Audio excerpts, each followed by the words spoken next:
우리 옆 사람에게 한번 말 좀 해주실래요? 말씀으로 재형성되기를 바랍니다. 말씀으로 재형성되기를 바랍니다. 이게 사도 바울이 지난주 설교의 핵심이었죠. 이미 형성되어 있는 사람들이죠. 그리스 로마 사회에서 형성됐던 그 사람들이 말씀으로 재형성되기를 바란다. 근데 이게 개인적인 걸 넘어서죠. 재형성의 의미의 진짜 의미는 뭐예요? 교회가 되기를 바란다는 거예요. 워낙 개인주의 시대를 살고 있는 우리 입장에서 묵상을 하거나 설교를 들을 때 다 자기 얘기로만 들리지만 사실은 말씀으로 재형성의 의미는, 진정한 의미는 교회 공동체 에클레시아의 진정한 멤버가 되기를 바란다는 뜻이에요. 근데 이거를 좀 다른 각도로 말하면 예수 그리스도의 사람이 되길 바란다는 뜻이에요. 교회가 된다는 말을 하면 뭔가 모임이 되는 것 같지만 예수 그리스도와 연결된 사람이 된다고 하면 또 다르게 들리죠. 그래서 바울의 말을 다양한 각도에서 이해를 해야 될 필요가 있습니다. 그래서 성경 한 곳만 읽으면 안 되고 다양하게 읽어서 다양한 이해로 구원을 이해하고 교회도 이해하면 좋겠어요. 여러분, 나는 어떻게 형성된 사람인가요?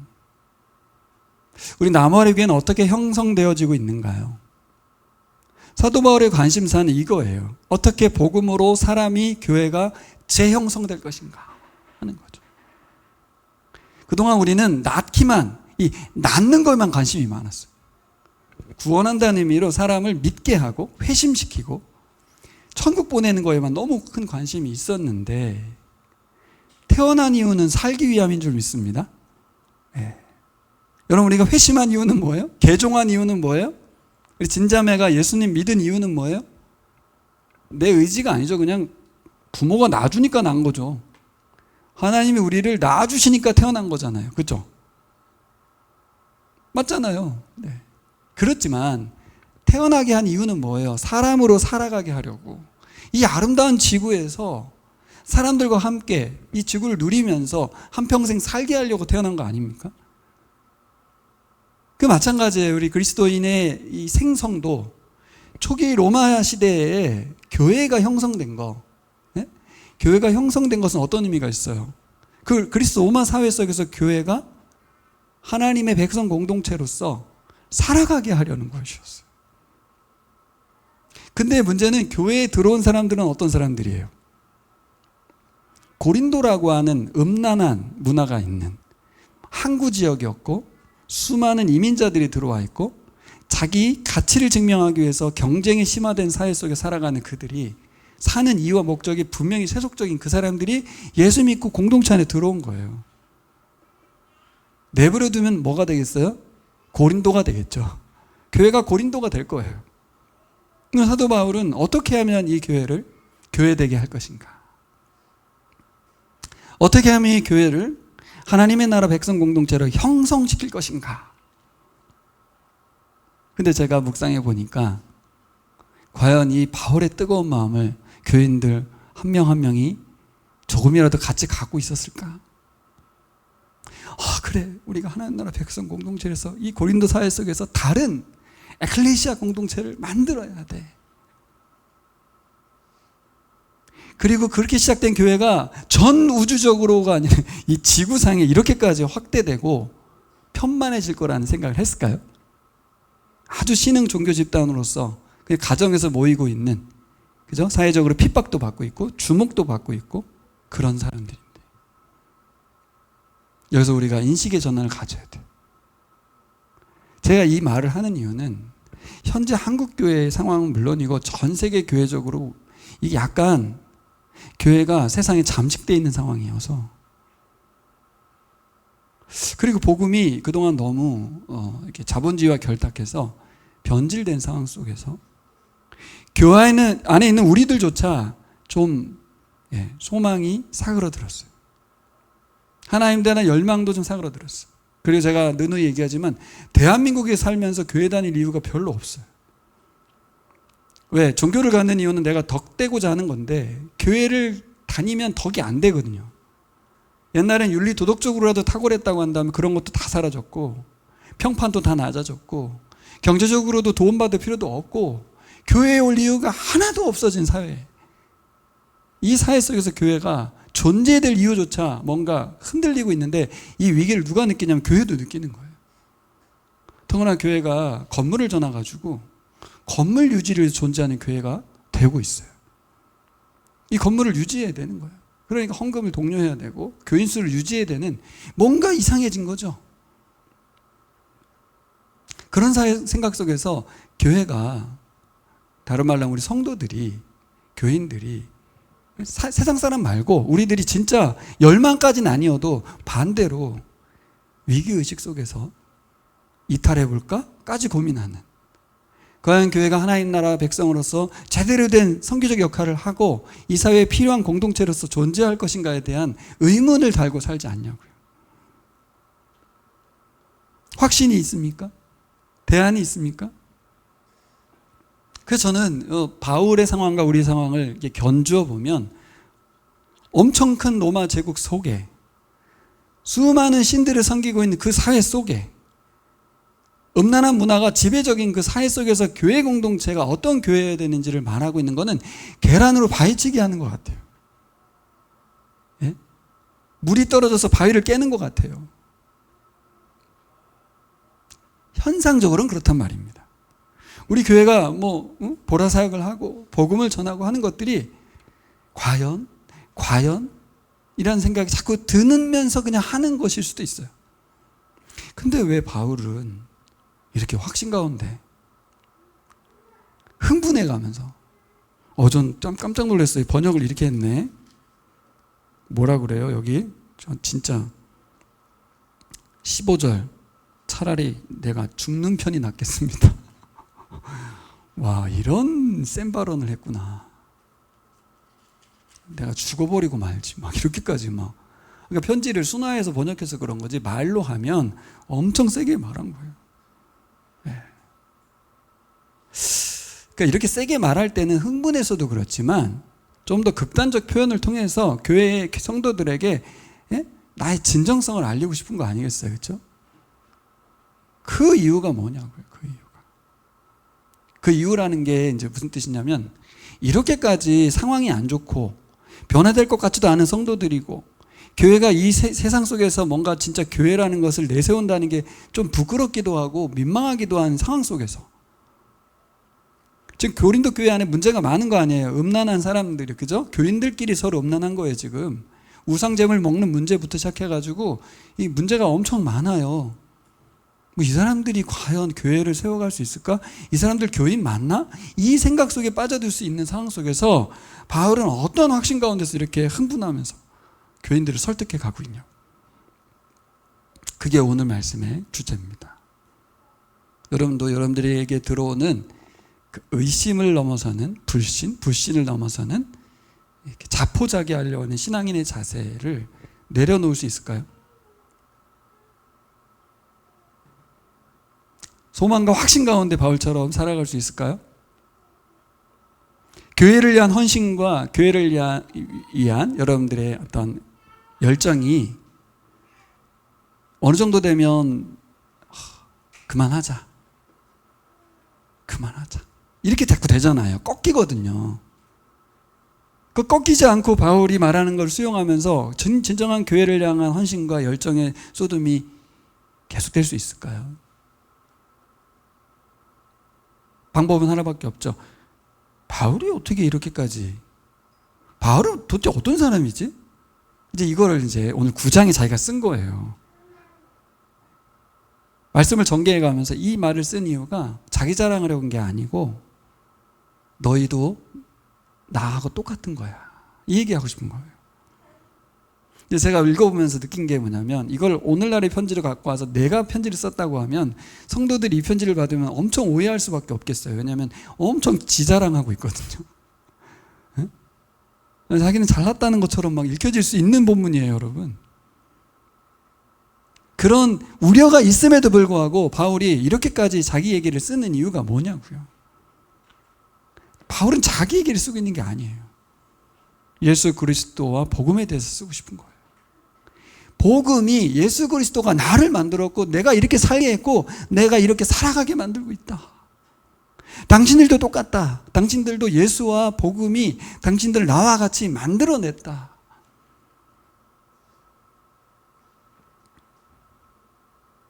그래서 여러분, 이 말씀을 읽어가는 우리의 자세가 약간 좀 바뀌어야 될 것 같습니다. 지난주에 말씀드린 것처럼 고린도전서, 고린도후서를 읽어가면서 주목해 봐야 될 거는 당시 신생 종교 집단이었던 에클레시아 교회가 기존에 형성되었던 이교도들의 신정 공동체하고 제2 공동체와 뭐가 다른지, 이 부분을 감안하면서 읽어야 된다고 말씀드렸습니다. 1차적으로는 우리 교회에게 적용돼야 될 말씀인 것 같고, 또 멀리 보면 우리 교회가 7년이라는 예배 공동체, 성경 공동체로 달려왔는데, 앞으로 우리 공동체 안에서도 일어날 수 있는 일이고요. 일어나지 않는다 하더라도 이웃 교회들이 그런 일을 일어날 수 있고요. 우리가 또 자주 할 수도 있고, 그때 우리가 반면교사 삼아서 적용할 수 있는 본문이 고린도전서입니다. 실제 문제를 한번 가져와 볼게요. 여러분, 예를 들어서 교회에 오면 제일 난감해지는 문제가 뭐냐면 11조예요. 11조. 이거는 진짜 사람마다 생각이 다 달라요.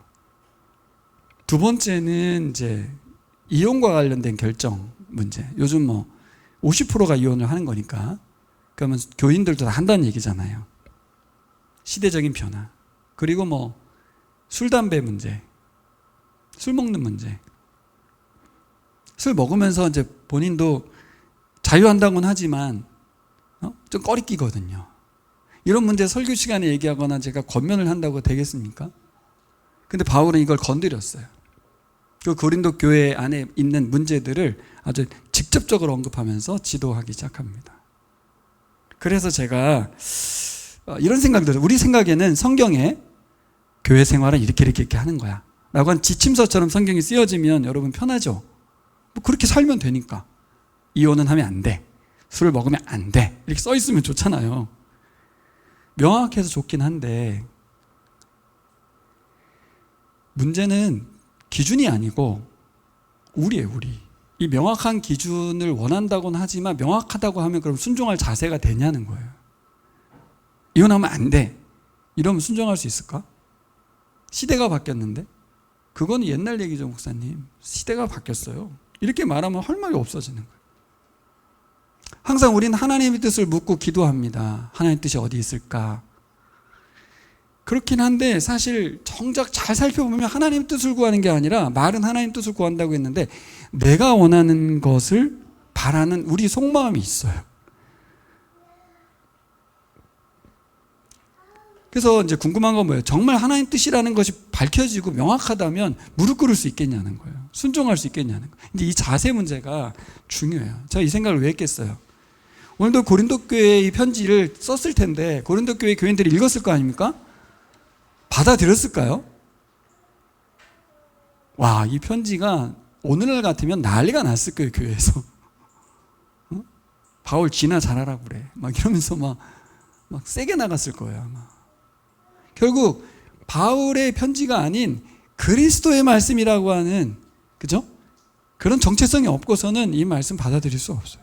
그리고 그리스도의 말씀이라 할지라도, 그죠? 교인들이 그 말씀을 순종하려는, 수용하려는 자세가 없으면 오늘 이게 아무 의미가 없어요, 이 말씀이.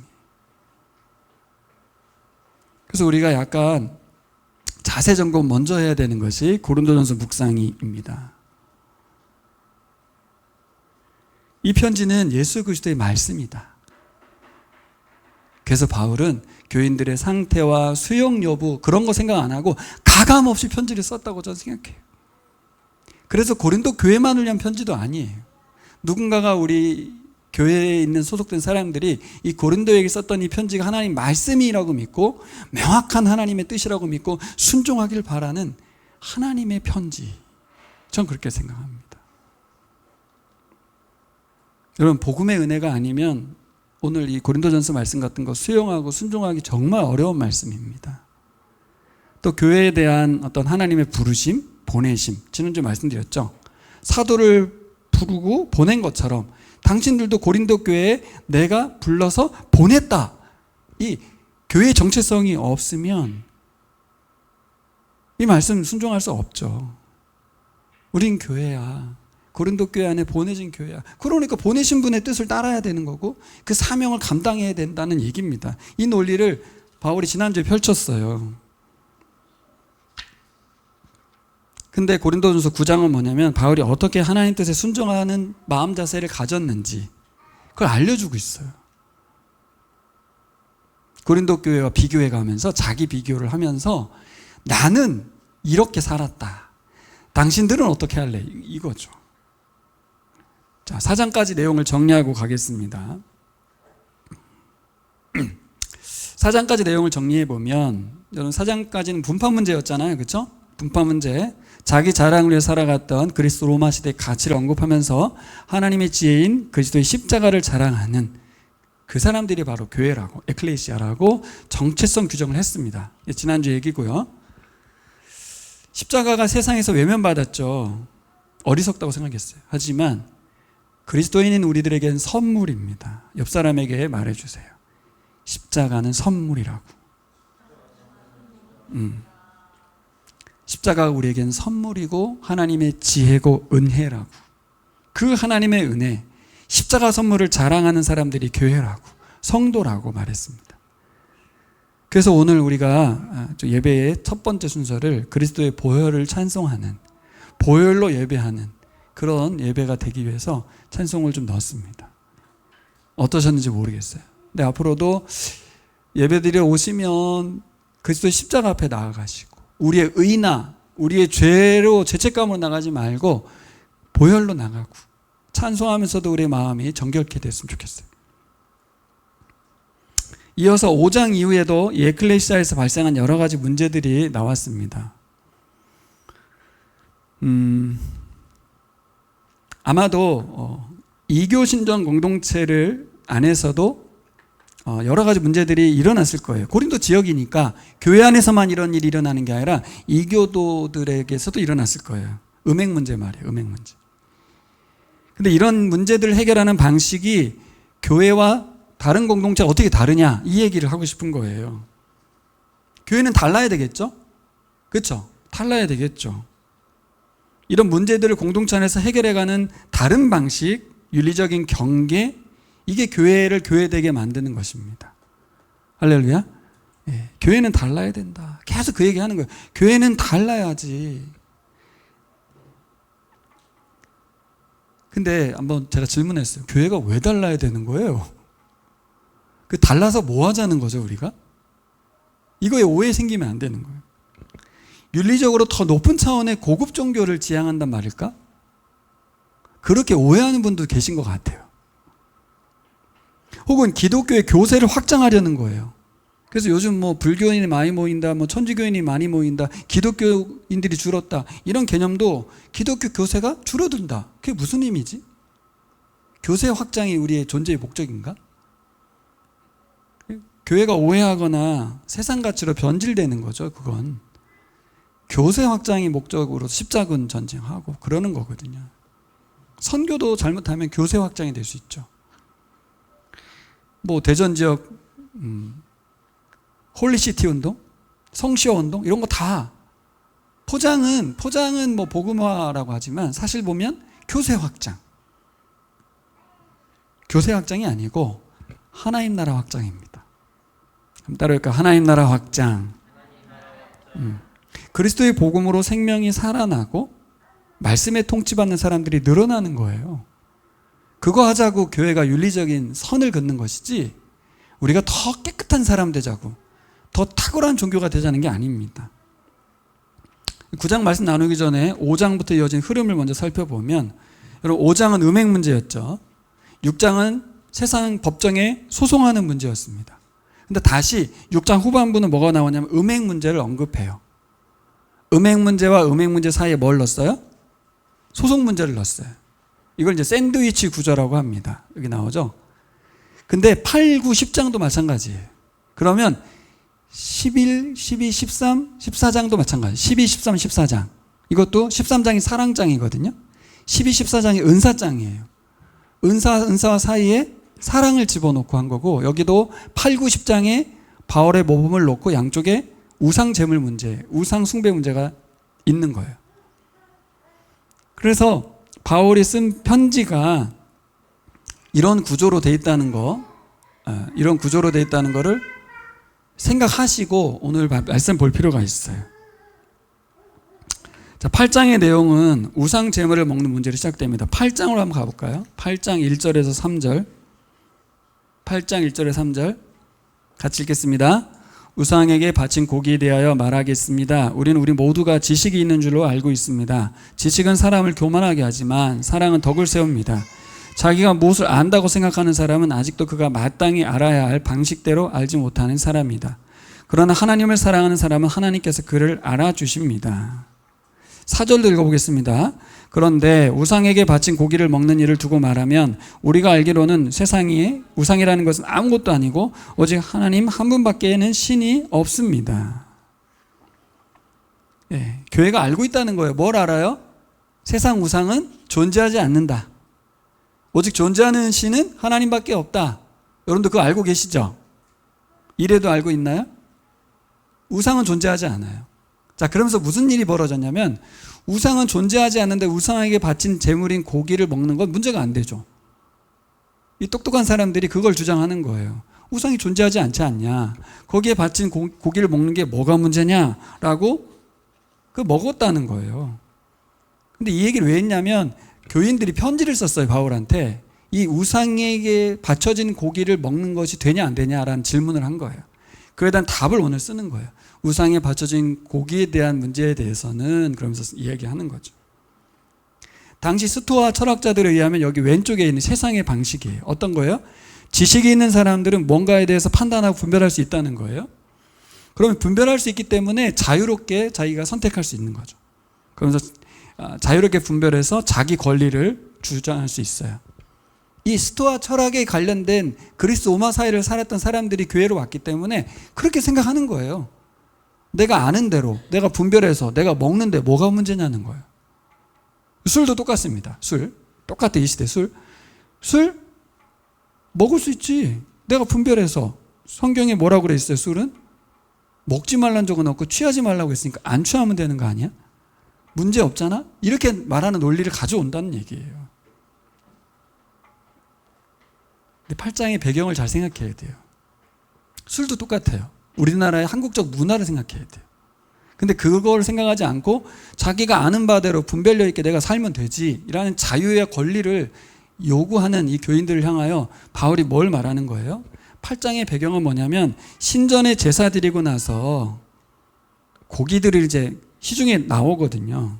그럼 신전에 제사 드린 고기 가지고 파티가 벌어져요. 축제가 벌어지는데 그 축제에 가서 고기를 먹는 게 특권이었어요. 근데 그 축제에 초대되는 사람들은 유력한 사람들입니다. 가난한 사람들 초대 안 해요. 그러니까 똑똑하고 유력한 사람들이 여전히 세상 문화에 젖어서 거기 가서 그거 먹고 있는 거예요. 문제는 나는 자유해. 나는 하나님만 믿거든. 근데 문제는 뭐냐면 이 고기 먹는 이 문화가 어떻게 인식되고 있냐면 신전에 바쳐진 고기를 먹는 거는 그 신과 접속한다는 뜻이 돼요. 이런 생각을 약한 자들, 지식이 없는 자들은 갖고 있다고요. 그러면 오해를 하는 거죠. 저거 먹으면 신과 연결되는 건데? 하나님도 섬기지만 다른 신하고도 접속되는 건데? 이런 생각을 할 수 있다는 거예요. 이 문화를 모르지도 않으면서 자기는 거기 초대받아가지고 거기서 그거 먹고 있는 거예요, 여러분. 그러니까 바울이 그 얘기 하는 거예요. 지식이 있어서 분별하고 얼마든지 자유한다고 생각하는 사람들이야 그렇다 치지만 약한 사람들, 어린 사람들은 이 고기 취식이 갖는 정서, 문화적 이유 때문에 바울이 뭐라고 하는 거야? 그들을 위해서 너 절제해야지. 누릴 수 있다고 다 누리고 있으면 어떡하냐? 그 얘기입니다. 특별히 누가 그런다고? 유력한 사람들이요. 5장, 6장, 7장에 나와 있는 음행에 대한 이야기도 마찬가지예요, 여러분. 음행하는 자를 왜 내쫓지 않았는가? 내쫓아라! 라고 써 있잖아요. 왜 안 내쫓았어요? 헌금 많이 하는 사람이라서 그럴 수 있는 거예요. 유력한 사람이에요. 너희들이 교만하다 이렇게 평가한 이유도 뭐냐면 유력한 사람이니까 안 내보냈다 그 말이에요. 근데 바울은 누르게 비유하면서 내보내라고 그 얘기 하거든요. 그래서 뭐라고 말해요? 이거는 이방 종교에도 없는 일이다. 무슨 일이었어요? 자기 어머니 첩이죠, 첩. 친어머니는 아닐 거예요, 그렇죠? 자기 첩을 아들이 그렇죠? 아버지의 아내를 취했다는 거 아니에요. 그런 사람을 교회가 끌어안고 있었다는 거예요. 그러니까 윤리적인 문제를 넘어서 너희들이 왜 그러고 있냐? 이유는 뭐예요? 안 좋은 거 알고 있지만 유력한 사람이라서 못 쫓아냈다는 얘기예요. 이번 우상숭배 문제도 마찬가지예요. 돈 많고 영향력 있는 사람들이 교회 안에 들어왔을 것이고, 근데 그 사람들이 뭔가 생각 없이 행동을 하면서 약한 사람들, 어린 사람들을 배려하지 않는 이 문제를 다룬 겁니다. 9장은 적극적으로 자신의 예를 들면서 그리스도인들이 자신들의 권리와 자유를 스스로 제한하고 절제하고 공동체를 위해서 배려해야 된다고 권면을 합니다. 이거 윤리적인 사람이 되라는 말이 아니에요. 나와 같이 절제와 배려를 살아가는 사람이 바로 복음을 선물로 받은 그리스도인이라고, 그 얘기하고 싶은 거예요. 자, 저를 좀 보세요. 오늘 말씀을 통해서 하나 꼭 여러분들이 다른 건 기억 못해도 이걸 꼭 기억했으면 좋겠어요. 여러분, 선물, 이게 카리스라고 그랬잖아요. 은혜로 번역된 카리스. 당시에 이제 후견이 예속의 문화가 있다고 했습니다. 그러니까 후견인이 예속인에게 선물을 줘요. 선물을 주는 이유가 뭘까요? 선물 왜 줍니까? 우리 박 집사님, 감사해서도 주지만 선물을 주는 이유는 뭐예요? 그 사람과 관계를 맺고 싶다는 얘기예요. 선물을 줌으로 해서 관계를 맺고 싶다. 관계 형성을 위해 선물을 줍니다. 그러니까 당시의 문화로 보면 뭐예요? 후견인이 예속인에게 선물을 줘서 너 나의 명예를 위해서 같이 지내고 내가 너를 도울게. 우리 함께 같이 엮이자는 뜻이거든요. 이거를 복음에 연결시켰죠, 바울이. 우리는 하나님의 카리스, 하나님의 선물을 받았어요. 당시의 문화는 뭐예요? 선물을 주면서 뭔가 바랬죠. 엮였죠. 선물 주는 이유는 분명했어요. 나를 위해 살아달라는 거예요. 근데 하나님 주신 우리에게 준 선물은 어떻습니까? 대가를 전혀 받지 않고 그냥 주셨어요. 그래서 그걸 카리스, 은혜라고 번역한 거예요, 선물을. 근데 당시에는 그냥 은혜라는 단어보다는 선물로 번역하는 시대였거든요. 근데 똑같이 하나님 우리에게 선물을 주셨습니다. 선물을 왜 주는 겁니까? 하나님 똑같이 우리에게 관계를 맺자는 거예요. 보라 캠p 세미나 끝나고 제가 선물을 받았어요. 양배추를 받았거든요. 남해에서, 트리키의 선교사님이었는데 남해에서 오신 목사님이 끝나고 나서 뭐라고 했냐면 이렇게 말했어요. 여기 오신 모든 분들에게 제가 양배추를 보내드리고 싶다. 아니 왜? 그래서 그 조용수 목사님 저였거든요. 그러면 강사한테 주면 되잖아요. 그리고 스텝인 저한테 정도 주면 되는데 다 준대요, 다. 그러면서 뭐라고 하냐면 저에게 받지 않고 싶은 사람만 말하라고 그렇게 말을 하더라고요. 근데 여러분, 제가 우편으로 뭘 보내봤는데 이게 우편 하나 보내는 거 굉장히 귀찮은 일입니다. 주소 다 적어야 되고요. 거의 30명이 넘는 사람에게 다 보내셔서 다. 더구나 선교사는 받기에 익숙한 사람들이에요. 남에게 뭘 주는 사람들이 아니에요, 선교사는. 저는 진짜 많은 생각을 하게 했어요. 도대체 왜? 나름 해석을 여러 가지 해보려 해도 해석이 잘 안 돼. 이 귀찮은 일을 왜 하냐고. 양배추 그거 그러니까 받고 싶지 않은 사람이 있을 수도 있으니까 그걸 배려한다고 물어본 게 안 받을 사람 얘기하라고. 왜 선물을 줄까? 관계를 맺고 싶은 거예요. 어떤 관계? 그리스도의 복음을 전하는 일에 있어서 훈련받고 싶어서 오신 이분들에게 1차적으로 선물을 주고 싶었던 마음인 것 같고, 그 선물을 줌으로 해서 계속적인 관계를 맺고 싶은 것 같았어요. 제가 비유를 제대로 들었는지 모르겠지만 하나님 우리에게 선물을 준 이유는 우리 교회가, 우리 성도가 하나님과 관계되었으면 좋겠다, 그 말이에요. 할렐루야. 하나님의 선물 받은 사람들로 살아달라는 거예요. 어떤 선물을 받았습니까, 우리가? 바울이 뒤에 9장에서 계속 말하는 이유를 여기서 풀어가야 돼요, 여러분. 제가 선물 얘기를 먼저 하는 이유가 이 선물에 대한 이해를 하지 못하면 바울이 9장에서 열변을 토하는 그 이유를 잘 몰라요. 왜 복음 얘기를 그토록 하면서 자기 권리를 다 내려놓았다는 얘기를 막 해나가는지. 여러분, 우리가 받은 선물은 뭐 받았습니까? 우리 구원받았다고 얘기하죠. 죄에서 건진받았다고 얘기하죠. 근데 이런 얘기 들어봤어요? 하나님 우리에게 주신 선물은 그리스도와 성령을 주셨어요. 교회에게 그리스도와 성령을 보내주셨다고요. 바울이 이것을 이야기하고 싶은 거예요. 우리가 바라진 않았어요. 그 선물의 가치를 잘 몰라요. 양배추 엄청 감사하고 너무 고마운데 먹고 나면 잊어버리는 거지만, 교회에게 그리스도와 성령을 주신 것은 이 세상을 어떤 것으로 바꿀 수 없는 엄청난 선물을 받은 겁니다. 하나님이 우리에게 오신 거예요. 온 세상 창조주께서 교회의 주인 되어주시고 성령을 보내주셔서 이 땅 가운데서 하나님의 사람으로 살아가는 안식과 샬롬을 살아갈 수 있는 동력을 주셨어요. 고아처럼 내어버려 둔 게 아니에요. 살려두고 너 혼자 살아가 아니라 그리스도와 성령으로 교회에 삼아주시고 교회로 살아가게 하시는 큰 선물을 주셨다는 거예요. 바울이 여기에 초점을 맞추고 있는 거예요. 제가 앞서 우리 한국교회 상황, 또 로마교회 상황 이런 얘기 해드리면서 말씀드렸는데, 우린 자꾸 상황과 환경을 살피면서 적절하게 지혜를 모으려고 하지만, 사도 바울은 뭐에 홀릭되어 있냐면 교회는 그리스도와 성령의 공동체라고, 그걸 말하는 거예요. 그걸 깨달은 사역자들만이 무의미해 보이고 무가치해 보이는 선교 현장으로 사역의 자리로 나아가는 줄 믿습니다. 왜? 무엇을 위해서 이런 의문이 자꾸 드는 시대에도 여전히 바보 같은 선교 현장의 자리로 무익한 종이라 여기면서 무릎 꿇습니다. 왜요? 내가 받은 선물이, 내가 헌신하는 것에 있어서 대가를 바라지 않고 주신 그 선물이 나를 움직였다고 말하는 거죠. 그렇게 9장을 한번 풀어볼까요?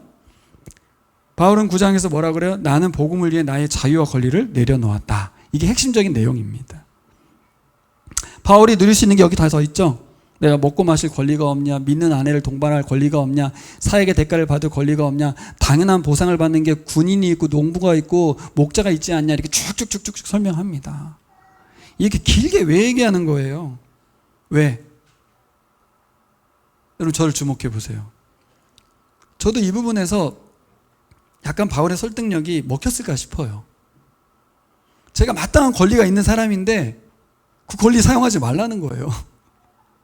예? 제가 가지고 있는 마땅한 권리가 있는데 월급 받아야 되는데 월급도 받지 말라는 거예요. 예?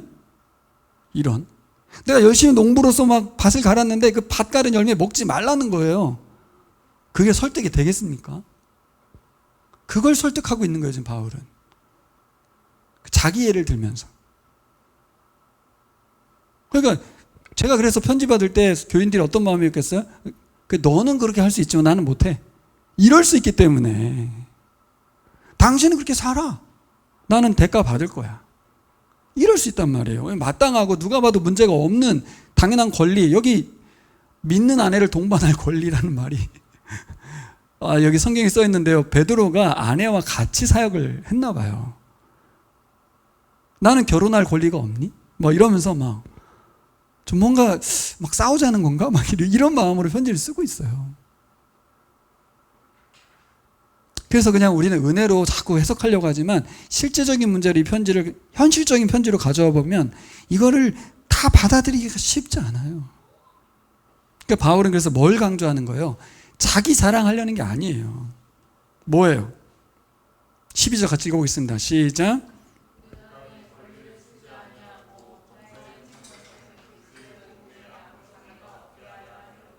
네.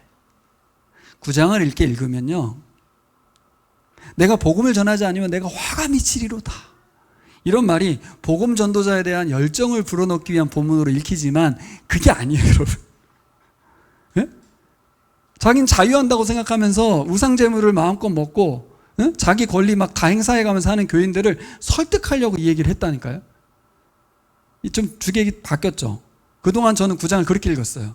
내가 복음을 전하지 않으면 나는 화가 맺힐 거야. 그래서 복음에 막 홀릭된 사람인처럼 복음 전도자가 되어야 한다는 이 말을 하는 줄 알았는데 그게 아니라 교회 안에서, 에클레시아 교회 안에서 니들 권리 막 주장하면서 자유를 마음껏 누리고 그러지 마. 그거 절제할 수 있어야 돼요. 왜 절제해야 된다고 말해요? 복음 때문에. 복음 때문에 절제해야 된다고. 우리가 뭐에 지금 초점을 맞춰야 되는 거야? 이 세상 가운데 복음을 전하고 생명 살리는 것이 가장 중요한 거 아닐까? 근데 니들 마음대로 교회 안에서 세상에 있는 자기가 누리고 있던 권리 막 주장하면서 여기서 이렇게 살아가려고 하면 복음의 원리가 적용이 안 되는 거 아니야? 에? 왜요? 복음의 원리가 뭔데? 하나님이 대가 없이 주셨잖아요. 세상 후견인은 뭔가 바라고 주잖아요. 그죠? 막 선물을 공유해 주면서 내가 줄 테니까 너 나의 명예를 위해 살아. 이렇게 말했지만 하나는 우리한테 대가가 없었어요. 그냥 그리스도가 죽었어요. 그래서 우리에게 준 선물은 놀라운 것이에요. 하나님을 만나게 해주셨고 하나님의 자녀가 되었고 교회가 되었어요. 그런 우리들이 이거 하나 못 참냐는 거예요. 예? 꼭 굳이 세상의 권리를 여기 와서 주장해야 되겠냐는 거예요. 나는 그렇게 안 살았다는 거예요. 좀 이해되시죠? 네. 말씀이 길어졌기 때문에 정리하겠습니다. 바울이 왜 이렇게까지 했냐면 리워드, 저 게임 용어인데 리워드. 네. 채원이는 리워드에 대해서 반응을 하는구나. 네. 게임을 좀 하나 보죠. 네. 내가 이렇게까지 하는 이유는 내가 이미 상을 받았기 때문이다. 옆 사람에게 말해요. 나는 이미 상을 받았어. 네. 바울이 리워드를 받았다는 거예요. 이 세상의 다른 신정 공동체들은 거래적인 사역을 하죠. 하지만 사도 바울은 나는 이미 상을 받았어. 그 상이 뭔지 여기 뒤에 나오는데 본문을 다 살펴보지 못해서 죄송합니다만 다시 한번 집에 가서 읽어보세요. 자기가 받은 상은 이거래요. 뭐냐면 내가 이렇게 열심히 부단히 최선을 다해서 자유와 권리를 포기했던 이유는 이게 누구로부터 주어진 부탁이기 때문인가? 주님으로부터 받은 부탁이기 때문이라는 거예요. 주님 부탁했다는 거예요. 내가 바라는 건 딴 거 없고 다른 사람도 나의 은혜를 받을 수 있도록 연결시켜주면 좋겠어. 내가 너에게 준 이 카리스를 다른 사람들에게도 주었으면 좋겠는데 그거 좀 해주면 좋겠어. 이 얘기였어요. 근데 잘 보면 이 사명을 맡았는데 이걸 위해서 일하는 거 아니에요? 근데 이 사명에 대해서 좀 더 생각해 봐야 될 게 뭐가 상이냐? 그렇게 다른 사람들에게 카리스를 전달하는 그 통로가 되는 거. 좀 다른 말로 하면 주님의 나를 그 통로로 삼으신 거. 바울에게 가장 큰 상은 관계 회복이었어요. 관계 회복. 그렇구나.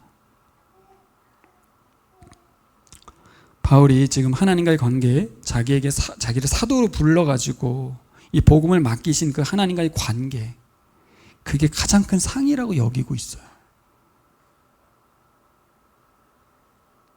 주님이 지금 나의 주인이신 것이 내게 상이다. 내가 주님의 종인 것이 상이다. 그 말이에요. 이해가 좀 되지 않아요? 왜냐하면 옛날에는 어떻게 살았어요? 예수 믿는 사람들 잡아 죽이는데 열심히 냈거든요. 그 완전 대적자였어요. 예? 예수님한테 대놓고 반항하던 사람인데 그 사람을 데려다가 자신의 종 삼은 거예요. 그래서 막 교인들이 막 난리가 났었죠. 그래서 바울 쟤 속이는 거야. 가짜야. 스파이야. 받으면 안 돼. 막 그랬었거든요. 그때 바나바가 설득했죠. 아니라고. 진짜 회심이라고. 제 예수님 직접 채용한 종이라고. 바울은 뭘 상으로 여기고 있어요? 내가 그리스도의 종이라고. 이것으로 게임 끝이라고. 우리 교회에게 하고 싶은 말이에요. 여러분 아까도 말했지만 여러분 카리스를 받았죠. 대가 없는 그리스도와 성령을 받았고 더구나 우리에게 그렇게만 한 게 아니라 종 삼아 주셨어요. 어떤 종? 복음의 종. 그래서 자기는 나는 자유하지만 복음을 위하여 모든 사람의 종이 되었다. 스스로 종이 된 자유자가 되었어요. 자유하니까 종이 돼도 문제가 없죠. 예수님하고 똑같지 않습니까? 예수님이 다른 사람들하고 막 이렇게 어울려 먹고 막 발 닦고 제자들한테 발 닦으면서 수치스러웠어요? 전혀 그렇지 않았어요. 우리 최현진 집사님, 김신혜 집사님이 애기 막 똥 닦이고 막 발 닦이고 하면서 막 진짜 이게 내 더럽게 이걸 하고 있나 이렇게 안 하거든요. 부모라서 그런 게 아니라 자유자는 종이 되어도 아무 상관이 없어요, 여러분. 복음을 가지고 있는 선교사가 내가 미쳤다고 막 이제 은혜 갚고 난 이제 내 삶 살아야지 이렇게 안 한다고요. 끊임없이 할머니가 되어서 자녀에게 막 주면서도 못 줬다고 계속 하는 분이 우리 어머니세요.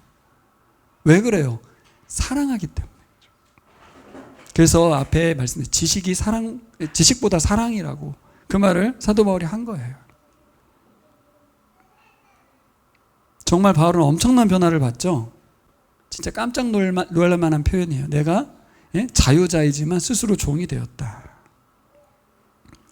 바울은 뭐라고 표현합니까? 유대인들에겐 유대인과 같이, 율법 아래인 자에겐 율법 아래인 자와 같이, 없는 자에겐 율법 없는 자와 같이, 약한 자들에겐 약한 자와 같이. 근데 강한 자들에게는 강한 자와 같이는 없어요. 네, 그런 건 없어요.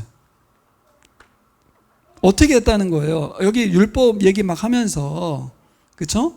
율법 아래에 있는 유대인들에겐 자기가 율법 아래에 있는 사람처럼 했다는 거예요. 굉장히 유연했다는 거예요. 어떻게 그게 가능했냐? 자기가 그리스도의 종이라고 하는 이 정체성이 자기를 이렇게 살아가게 했다는 거예요. 여러분들도 마찬가지입니다. 앞으로 교회 생활을 하면서도 우리 교회만이 아니에요. 혹시 뭐 결혼을 해서 떠나거나 취직을 해서 떠나서 다른 교회를 가더라도 여러분 평생 교회 생활이거든요. 교회에서는 계속해서 그리스도를 위한 삶을 요구하고 이야기할 겁니다.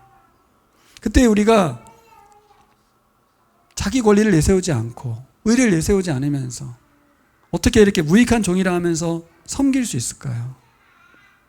우리가 받은 카리스를 생각하는 거죠. 그리고 내게 주어진 정체성을 갖는 거예요. 그게 아니면 답이 없어요. 왜냐하면 그 당시 그리스 로마 시대에 자기가 분별해가지고 자기 지식대로 살아가면서 자유를 누리겠다는데 그걸 어떻게 막아? 예? 이 시대에 우리 교인들이 술 먹겠다는데 제가 어떻게 막냐고요? 응? 그 똑똑한 양반들이 막 나는 술 먹어도 되는데요? 응? 목사님 그런 거 가지고 뭐라 하십니까? 이러면 내가 할 말이 없어요, 더 이상. 근데 바울은 뭐라는 거예요? 약한 자들을 위해서. 우리나라 문화에 교인들은 술을 안 먹는 문화잖아요. 그것이 신앙의 기준점처럼 되어 있는 이 마당에. 자유하는 것까지는 괜찮은데 집에서 먹으면 되지. 조용히 먹으면 되지. 네. 그걸 자랑할 이유는 없죠. 근데 어떤 분들은 시험 들어요. 왜냐하면 그러면서 교회 와서는 막 뭐 이렇게 뭐 사역하고 어쩌고 하면 어때요? 쟤는 술 먹는데 사역하네? 이런 분이 있을 수 있잖아요. 무엇을 위해서 절제하라는 거예요? 복음을 위해서. 왜 영혼을 시험 들게 하냐고요. 조용히 먹으라고 집에서. 왜 김현수 왜 웃어요? 생각나는 분이 있어요? 본인 생각은 아니고요? 네. 그러니까 우리가 술을 안 먹는다고 자랑할 것도 아니고 먹는다고 그걸 티낼 필요도 없어요. 내가 자유한다는 것이 중요한 게 아니라 복음을 위해서 절제할 수 있냐고. 자, 그래서 마지막입니다. 여러분 우리가 어떤 기준점을 가지고 살아야 되냐를 정리해 볼게요. 바울의 기준점을 여러분들에게도 적용하자는 거예요. 뭐예요? 이 세상을 살면서 이 세상 문화와 가치 속에 살아가는 우리들이 교회 안에 들어와서도 합리주의와 민주주의를 주장할 수 있잖아요. 다수결로 합시다. 합리적으로 합시다. 이성적으로 합시다. 이럴 수 있지만 기준점을 바꾸라는 거예요. 뭘로? 복음을 전할 기회가 주어진다면 만사제치고 그 사람처럼 될 수 있느냐. 예수님 맡겨진 사명이니까, 그렇죠? 감당하기 위해서 모든 것을 바꿀 필요가 있다는 거예요. 유연해지라는 거예요. 그래서 그러면 안 되지. 그러면 안 되지라는 생각을 넘어서 이 영혼을 구원할 수만 있다면 본질적으로 핵심을 가지고 있는 채로 함께 할 수 있는 거죠. 저는 그렇게 생각합니다. 오늘 그렇게 적용해야 한다고 생각해요. 그래서 여러분 우리 일상에 선택하고 결정해야 될 11조 문제, 술 취식의 문제, 비혼주의도 이번에 질문이 나왔더라고요. 비혼주의에 대해서 어떻게 교회는 해야 되냐. 자녀 교육, 첨예한 교회 내 이 갈등을 일으킬 수 있는 많은 문제들에 대해서 민주적인 방식이 아니라 사람들의 다수결 방식이 아니라 복음 중심적인 선택과 결정을 하라는 거예요. 그래서 이 참조가 뭐예요? 성육신적인 선택이었어요. 그죠? 유대인들에겐 유대인에게, 그죠? 헬라인에겐 헬라인에게, 종에겐 종에게 이렇게 그 선상에서 복음을 전하는데 자신을 바꿨다고 바울은 말합니다. 바울이 이렇게 된 모든 사람에게 종이 됐다고 말하잖아요. 이 의사결정 프로세스고, 모든 사람의 종이 된 이유는 뭐예요? 자기가 예수님의 종이라는 거는 내가 사람들의 종이다라고 하는 정체성을 갖고 살았대요. 그래서 난 스스로 모든 사람의 종이 됐다 이렇게 말했어요. 야, 이게 참 쉬운 일은 아닙니다. 교인들이 바울의 이 자세가 예수님이 그랬기 때문에 본인이 취한 자세라고 저는 봐요. 우리도 인간 바울을 뒤를 따르는 건 아니고 예수님의 뒤를 따르는 것 같아요. 다만 오늘 설교를 준비하면서 아까 앉아서 기도하는데 그런 생각이 들더라고요. 우리가 살다 보면 어떤 사람을 보면서 저 사람처럼 되고 싶다, 그런 열망이 생길 때가 있잖아요. 요즘은 그런 게 많이 사라진 시대입니다. 위인전을 읽어도 그렇고 뭐 대통령의 권위도 다 추락한 상황 속에서 여러분 어떤 열망이 있나요? 바울처럼 교회가 교회되고 하나님의 어떤 복음 공동체가 되는 건데 열망이 우리에게 막 뜨겁게 올라오나요? 가지라는 게 아니라 아까 처음 서두에 말씀드린 것처럼 말씀이 우리를 형성해 가는 줄 믿습니다. 그래서 어떤 언어를 듣고 어떤 언어가 나를 형성하게 하는지가 참 중요한 것 같아요. 그래서 오늘 말씀이 여러분들을 크게 바꾸지 않을 수도 있지만 멀리 봐서 여러분 말씀을 읽고 듣고 나누는 시간을 늘리시는 방법밖에 없는 것 같아요. 이 시대 드라마도 보고 할 거 다 하는데, 내가 하고 싶은 건 다 하잖아. 돈 들이고 시간 들이고 다 하는데 하나님의 말씀을 내 안에 잠식하게 하는, 말씀에서 형성되게 하지 않으면 그 열망이 안 생기거든요. 제가 오늘 설교 한번 했다고 교회에 대한 열망이 생기겠냐고요. 그건 아니고 말씀이 여러분들을 재형성하기를 바라는 이 고린도전서의 젖을 목적에 맞게 여러분들의 말씀을 읽고 묵상하고 나누는 시간들을 많이 늘리시길 바랍니다. 내가 늘리는 걸 넘어서 그런 사람들을 많이 만들어 놓으세요. 그래야 그 사람들이 나한테 말을 해줄 거 아니에요. 말씀으로 영적인 나눔 해줄 거 아니에요. 모여서 맨 세상 얘기하는 게 아니라 말씀 나누는 사람의 공동체, 그래서 교회고 목장 공동체인 줄 믿습니다. 기도하겠습니다.